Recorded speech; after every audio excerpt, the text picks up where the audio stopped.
Oke teman-teman, selamat datang kembali di channelku dan hari ini kita akan membahas mengenai uji prasyarat analisis data. Jadi uji prasyarat analisis data merupakan serangkaian uji asumsi yang harus dipenuhi sebelum kita melakukan uji hipotesis ataupun statistik teman-teman ya. Tujuannya apa? Tentu untuk memastikan bahwa data yang kita peroleh itu memenuhi syarat untuk melanjutkan ke uji hipotesis berikutnya. Nah, jadi setelah data kita peroleh atau data sudah dikumpulkan, itu untuk menguji hipotesis atau statistiknya itu memerlukan uji prasyarat teman-teman. Di sini uji prasyarat ada beberapa ya. Ada uji normalitas, homogenitas, ada lagi linearitas, multikolinearitas, dan juga uji autokorelasi.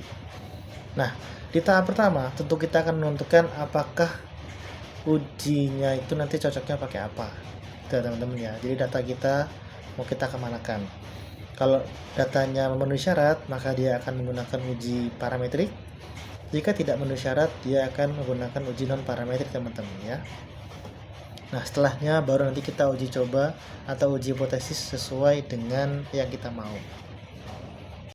Nah, di sini bisa dilihat ya teman-teman. Jadi setiap uji hipotesis ataupun analisis statistik yang ingin kita lakukan itu memiliki syarat ujinya masing-masing ya. Misalnya untuk uji pengaruh atau uji beda itu harus mewajibkan lolos uji normalitas dan juga uji homogenitas teman-teman. Tapi misalnya kita menggunakan uji korelasi, itu syaratnya adalah normalitas dan juga linearitas. Jadi uji prasyarat ini berguna sekali untuk menuju ke langkah berikutnya teman-teman ya. Baik, kita masuk ke uji pertama ya teman-teman. Ada uji normalitas di sini, dimana tentu untuk mengetahui apakah data yang kita miliki itu sudah berdistribusi secara normal ataupun tidak. Biasanya ini menggunakan beberapa metode teman-teman ya. Ada metode Shapiro-Wilk dan juga Kolmogorov-Smirnov. Biasanya berbentuk histogram atau QQ plot juga ya. Oke, di uji normalitas yang pertama ini akan kita praktekkan ya menggunakan uji dengan metode Shapiro-Wilk, dimana kita punya data yang bernama hasil belajar kelas A ya, kemudian kita masukkan ke dalam SPSS, kita masukkan datanya, kita salin semua data ya teman-teman ya. Ini karena hanya satu teman-teman ya, tapi sebenarnya kita bisa pakai semua langsung dan kita uji normalitasnya masing-masing ya. Kita salin ke SPSS, kita paste. Oke, kita paste. Kemudian untuk caranya adalah klik analyze, descriptive statistik, kita klik explore, kemudian hasil belajar kita masukkan ke independent list, kemudian kita pilih export data dan checklist sebagai normality with plot twist teman-teman, kemudian di OK saja. Nah, seperti itu teman-teman, itu cara uji statistik dengan Shapiro-Wilk, dan kita lihat hasilnya di test of normality pada kolom Shapiro-Wilk. Seperti itu teman-teman ya. Oke, di uji normalitas yang pertama ini, oke teman-teman, untuk yang kedua kita pakai uji normalitas dengan metode Kolmogorov-Smirnov ya. Kita juga bisa cari di SPSS ya. Jadi seperti biasa, data yang kita punya kita pindahkan ke SPSS terlebih dahulu. Kita beri nama, kita ada dua ya, tingkat motivasi dan juga hasil belajar. Kita masukkan ke dalam variable view teman-teman ya. Kemudian desimalnya kita nol-nolkan semua. Kalau sudah, kita masuk ke data view dan kita salin data yang kita punya dari Excel, kemudian pindahkan ke bagian SPSS sesuai dengan namanya ya. Kita blok.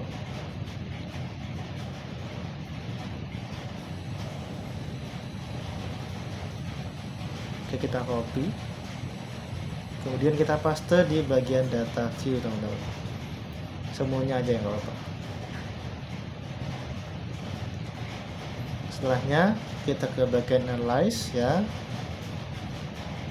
kemudian ke bagian regression, dan pilih linear teman-teman.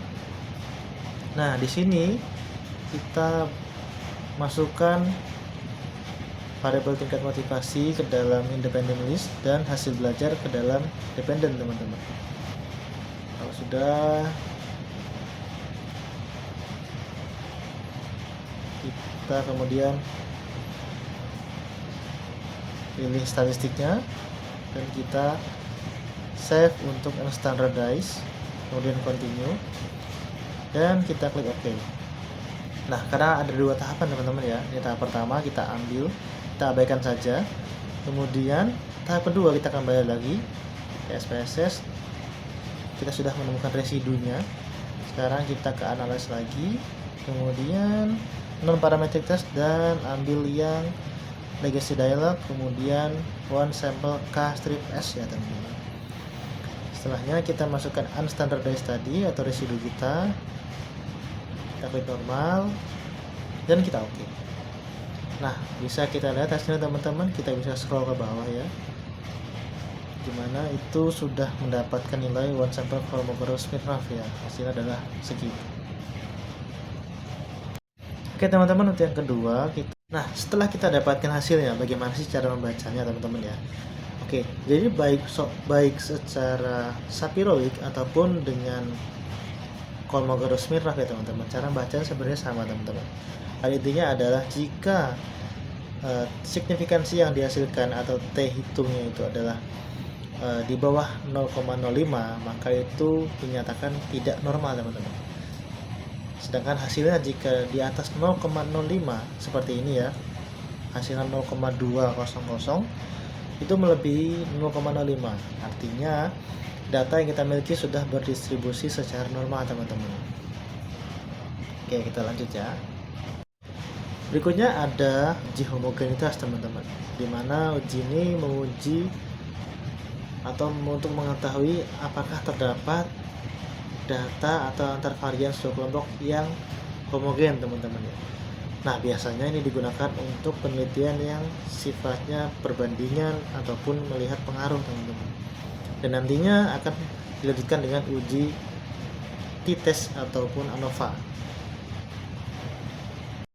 Nah, kita juga bisa mencari uji homogenitas itu dengan SPSS teman-teman ya, seperti ini. Kita punya data dan kita akan kelompokkan teman-teman. Jadi ada dua ya, hasil belajar kelas A dan juga kelas B. Nah, data ini kita buat pengkodean teman-teman ya. Jadi untuk kelas A kita kodekan 1 dan juga kelas B kita kodekan 2. Nah, kemudian kita masukkan ke dalam variable view seperti ini. Ada hasil belajar juga kelas. Dan kita labeli ada kelas ya, kita kategorikan. Untuk 1 itu kelas A dan untuk 2 itu kelas B teman-teman ya. Oke, kemudian kita oke saja dan kita pindah ke data view. Kemudian kita pastekan nilainya kelas A dulu dari atas sampai bawah. Kita copy, kemudian kita paste di bagian hasil belajar yang paling atas. Nah, untuk kelas B, kita ambil dulu untuk A1 dulu ya. Untuk 1 kodenya kita copy ke bagian kelas, sesuaikan dengan kelas A dan kita paste. Nah, kita scroll ke bawah. Untuk kelas B kita taruh di bawahnya nilai kelas A teman-teman ya. Jadi untuk membedakan, kita copy, kemudian kita pindahkan ke di bawahnya kelas A. Jangan lupa juga kode kelas B ya teman-teman. 2 kita pindahkan di bawahnya 1 atau di bawahnya kode kelas A. Copy paste. Oke, sudah cukup. Kemudian kita scroll ke atas dan kita cek di analyze ya. Analyze, kemudian compare means dan one way ANOVA teman-teman. Kita masukkan hasil belajar dalam dependent list dan juga kelasnya kita masukkan ke faktor teman-teman. Oke, kita option dan checklist pada bagian homogeneity of variance test ya. Continue. Kalau sudah, kita klik OK teman-teman. Nah, kemudian muncul hasil tes homogenitas teman-teman ya. Nah, bagaimana sih kita membaca uji atau hasil uji homogenitas teman-teman ya?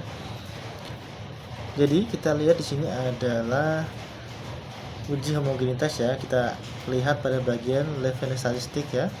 Kemudian kita bagian signifikansi teman-teman ya. Jadi uji homogenitas dengan level statistik itu dasarnya adalah mean, median, dan juga adjusted DF teman-teman. Nah, dapatkan hasil bahwa jika lebih besar dari 0,05 maka data tidak ada penyimpangan atau data dianggap homogen teman-teman. Sebaliknya, jika lebih kecil dari 0,05 maka data dinyatakan tidak homogen teman-teman ya.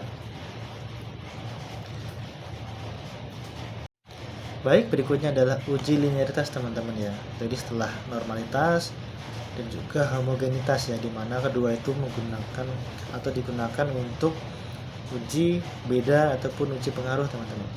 Nah, berikutnya ada uji linearitas, dimana ini berfungsi atau sebagai prasyarat untuk uji korelasi teman-teman. Jadi ini akan melihat apakah terlihat hubungan variabel X dengan Y bentuk linearitas atau tidak teman-teman. Biasanya menggunakan metode ANOVA test for linearity ataupun uji korelasi teman-teman ya. Oke, bagaimana caranya melihat di SPSS ya? Kita gunakan SPSS. Seperti biasa, data yang kita punya kita salin ya, tapi kita buat dulu di variable view namanya ya. Kita beri nama tingkat motivasi dan juga kemudian yang kedua hasil belajar teman-teman ya, masih sama. Kemudian semuanya kita nolkan juga. Sudah. Oke, kita pindah ke data view dan kita kopikan data yang kita punya di Excel semuanya ya. Kita pindahkan ke dalam SPSS teman-teman.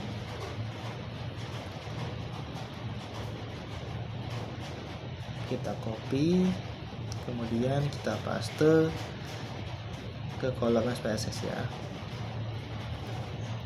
Nah, untuk mencari uji linearitas ya, kita pilih analyze, kemudian compare means, dan kita pilih yang bagian means teman-teman. Nah, di sini kita masukkan tingkat motivasi ke independent dan hasil belajar ke dependent list. Kemudian klik option dan checklist pada bagian test of normality teman-teman ya.